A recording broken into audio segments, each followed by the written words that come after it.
করে মনের মর্ম ছায়ে তবু কোন মিলন দিয়ে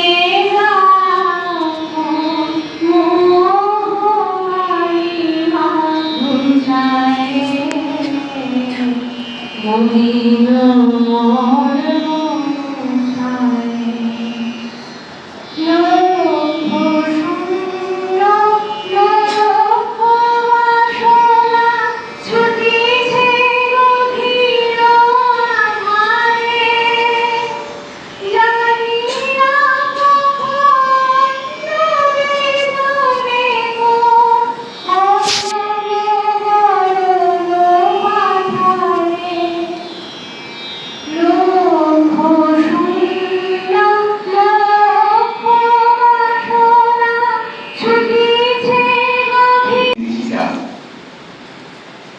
হিমালয়ের গুহায় বন্দরায় গিয়ে চিন্তা করছে যে মানুষের জীবনে এত অশান্তি, এত দুঃখ, এগুলো সব কি বাইরের কারণে নাকি ভিতরের কারণে?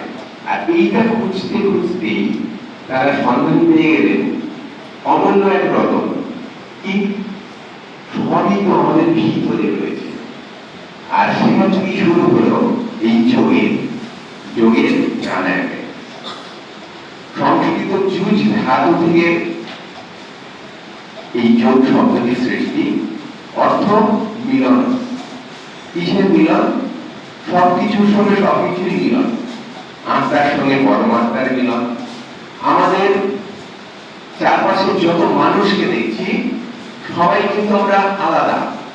খুব ভালো করে খেয়াল করে দেখবেন, বিভিন্ন কারণে আলাদা, কিন্তু যেহেতু আমরা সমাজ পদ্ধতি, যুদ্ধ পদ্ধতি, সেই জন্য এক থাকার কারণটা খুঁজে আর সেইভাবে সমাজ এগিয়ে চলেছে।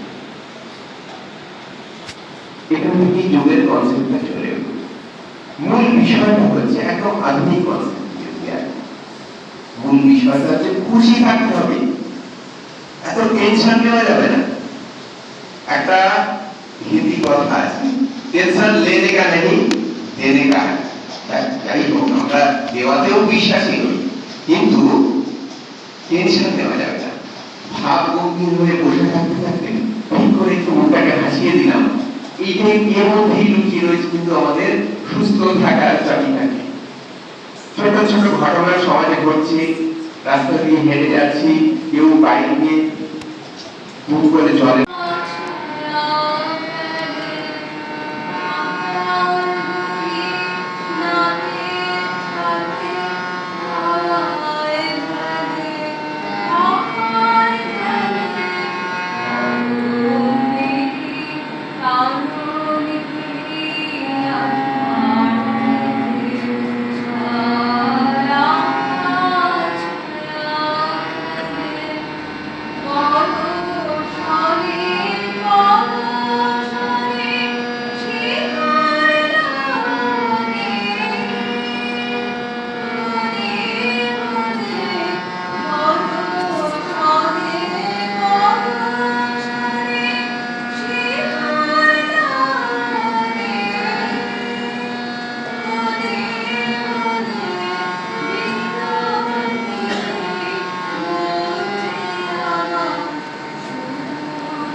যোগা ফর হেলদি এজিং, এই কথাটার মানেটা কি এটাই আমি ব্যাখ্যা করব। কেননা এর আগে যারা বলে গেছেন মাননীয় অতিথিবৃন্দ, ওনারা অনেকটাই বলেছেন যে যোগ কি, প্রধানমন্ত্রী নরেন্দ্র মোদীজির জন্য যোগ আমাদের ভারতবর্ষ তথা বাইরেও ছড়িয়ে পড়েছে ওনার ঐকান্তিক চেষ্টায়। শুধুমাত্র ভারতবর্ষ নয়, আমরা কালকে দেখেছি যে পশ্চিমবঙ্গের বিভিন্ন জেলা এবং তার সাথে কলকাতাতেও মানে একটি উৎসব আকারে এটা পালিত হয়েছে। সক্রিয়ভাবে আর সচলভাবে। তো সেই যে থিমটা ছিল যোগা ফর হেলদি এজিং, এই নিয়ে আমি একটু আলোকপাত করতে চাই। যোগা ফর হেলদি এজিং মানে হচ্ছে সুস্থ বার্ধক্যের জন্য যোগ। সুস্থ বার্ধক্যের জন্য যোগ, এই কথাটা WHO ওয়ার্ল্ড হেলথ অর্গানাইজেশন বলেছে যে হেলদি এজিং হলো এমনভাবে বয়স বাড়ানো যাতে মানুষ শারীরিক, মানসিক এবং সামাজিকভাবে সক্রিয় থাকতে পারে এবং স্বাধীন থাকতে পারে। এই কথাটার উপরে আলোকপাত করা হয়েছে। আর শুধুমাত্র আমার শরীরে কোনো রোগ নেই, আমি সুস্থ, এই জিনিসটাও নয়। Adding life to years, not just years to life. বর্তমান সময়ে আমাদের হচ্ছে গড় আয়ুটাই বেড়ে চলেছে, কিন্তু আমাদের কাছে সুস্থভাবে বাঁচাটা খুব চ্যালেঞ্জ হয়ে দাঁড়িয়েছে। যেমন বার্ধক্যে যখন আমরা পৌঁছবো বা যারা ডান পা ভাঁজ করে ডান পায়ের গোড়ালির উপর বসবো, তারপরে বাম পা ভাঁজ করে বাম পায়ের গোড়ালির উপরে বসবো। দুটো গোড়ালির উপরে বসে পড়বো, সোজা হয়ে হাত দুটো হাঁটুর উপরে টান টান করে থাকবে, মেরুদণ্ড সোজা, সামনে দৃষ্টি। যাদের নি পেন আছে, পায়ের অ্যাঙ্কেলে প্রবলেম আছে, অ্যাঙ্কেলে টান পড়ে, তারা এটা অ্যাভয়েড করবেন। বজ্রাসন, এরপর অর্ধ উষ্ট্রাসন। ধীরে ধীরে হাঁটুর উপর দাঁড়িয়ে পড়বো, স্ট্যান্ড অন ইওর বোথ নি। হাঁটুর উপরে দাঁড়িয়ে পড়বো, দুই হাত কোমরের উপরে রাখবো, আঙুলগুলো নিচের দিকে থাকবে, আঙুল সামনের দিকে নয়, ফিঙ্গার পয়েন্টিং ডাউনওয়ার্ডস, নিচের দিকে, পুরো আঙুলটা সামনে ও আঙুলগুলো নিচের দিকে। এরপরে ধীরে ধীরে শ্বাস নিতে নিতে পিছনের দিকে বের হবো, পিছনের দিকে বের হবো, পিছনের দিকে দেখবো। যাদের শরীরে কমজোরি আছে, আর্থ্রাইটিস আছে, হার্নিয়া আছে, পেটের রোগ আছে, মাথা ঘোরার সমস্যা আছে, ভাইটিগো, তারা এটা অ্যাভয়েড করবো। আবার ইনহেল, শ্বাস এক্সহেল করতে করতে আবার বসে পড়বো, বজ্রাসনে বসে পড়বো। এবারে দুটো হাঁটুর মাঝখানে লিটল গ্যাপ, বিটুইন বোথ নি। দুটো হাঁটুর মাঝখানে ছোট্ট গ্যাপ। উষ্ট্রাসন, পূর্ণ উষ্ট্রাসন। দুটো হাত সামনে তুলবো, কাঁধ বরাবর, হাতের তালু নিচের দিকে।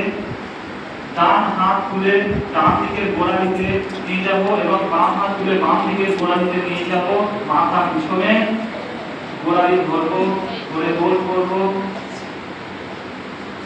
1 2 3 4 5। ধীরে ধীরে আবার শ্বাস নিতে নিতে হাত সামনে, দুই পায়ের উপরে আবার ডান পা ভাঁজ করবো, ডান পা ভাঁজ করবো, ততটাই ভাঁজ করবো, বাম পায়ের হাঁটু সোজাসুজি রাখবো, বাম পায়ের হাঁটু সোজাসুজি, ডান পায়ে পাতা থাকবে, ডান হাত পিছনে রাখবো, সাপোর্ট দেবো পিছনে, বাম হাতকে ডান পায়ের বাইরে থেকে নিয়ে এসে চাপ দিয়ে বাম পায়ের পাতা ধরার চেষ্টা, বাম পা ধরার চেষ্টা করবো, অথবা ডান পায়ের পাতা ধরার চেষ্টা করবো, অথবা পসিবল ধরে হাতটাকে সাপোর্ট দেবো।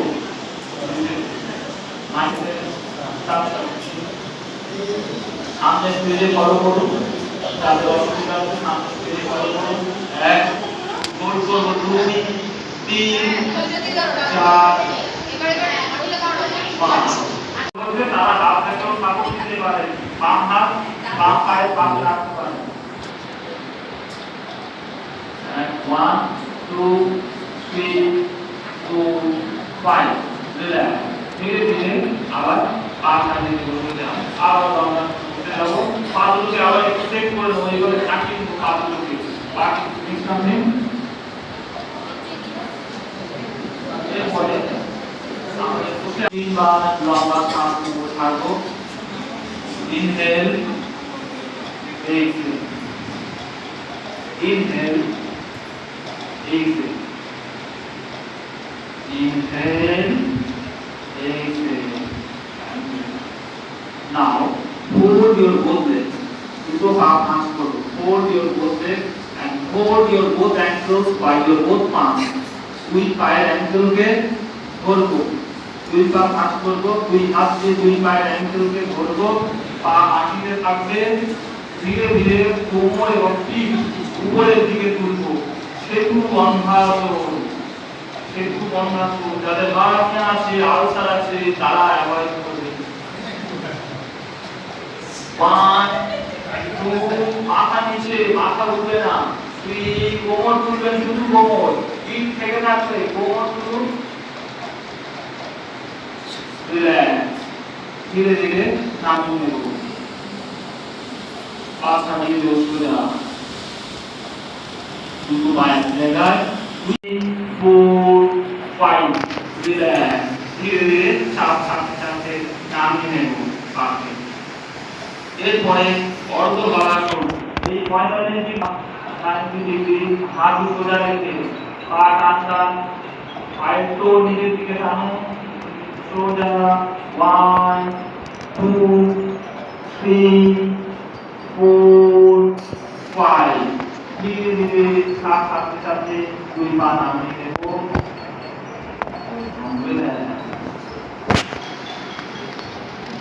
এরপরে আমি একজনে করতে ফলো করুন, যখনই ধাক্কা দিয়ে শরীরের ভেতর থেকে সমস্ত শ্বাস এক ঝটকায় বের করে দেবো, সেই শ্বাসের সাথে পেটও ভিতরের দিকে ঢুকবে। It's a cleansing process. চোখ বন্ধ, 20 বার করবো, 20টা স্ট্রোক, 1, 2, 3, 4, 5, 6, 7, 8, 9, 10, 11, 12, 13, 14, 15, 16, 17, 18, 19, 20। ये লম্বা শ্বাস নেব, নিয়ে বাম দিক বন্ধ করে ডান দিক দিয়ে শ্বাসটাকে বের করব। আবার ডান দিক থেকে শ্বাস নেব, নিয়ে ডান দিক বন্ধ করে বাম দিক থেকে শ্বাসটাকে ছেড়ে দেব। এটা হলো একটা রাউন্ড। এরকম আরো 4টে রাউন্ড করব। বাম দিক থেকে শ্বাস নেব, ডান দিক থেকে শ্বাস ছাড়বো, যেদিক থেকে শ্বাস ছাড়ছি সেদিক থেকে আবার শ্বাস নেব, নিয়ে অন্য দিকে ছাড়বো। কন্টিনিউ 4টে রাউন্ড হবে। মানসিক টেনশন, উদ্বেগ, মানসিক চাপ, মানসিক যত রকম সমস্যা, শারীরিক সমস্যা, স্পিরিচুয়াল প্রচুর বেনিফিট আছে এই অনুরোধ দিল বা নারী শক্তি প্রাণায়ামে। কন্টিনিউ যারা প্রতিদিন করবে তারা ফিল করতে পারবে, বুঝতে পারবে এর মাহাত্ম্য, এর কতটা লাভ। 4টে রাউন্ড হয়ে গেলে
এবারে দুটো হাত রাব করবো, রাব your palm, make it work, and then touch your face, touch your eyes, gently open your eyes, relax.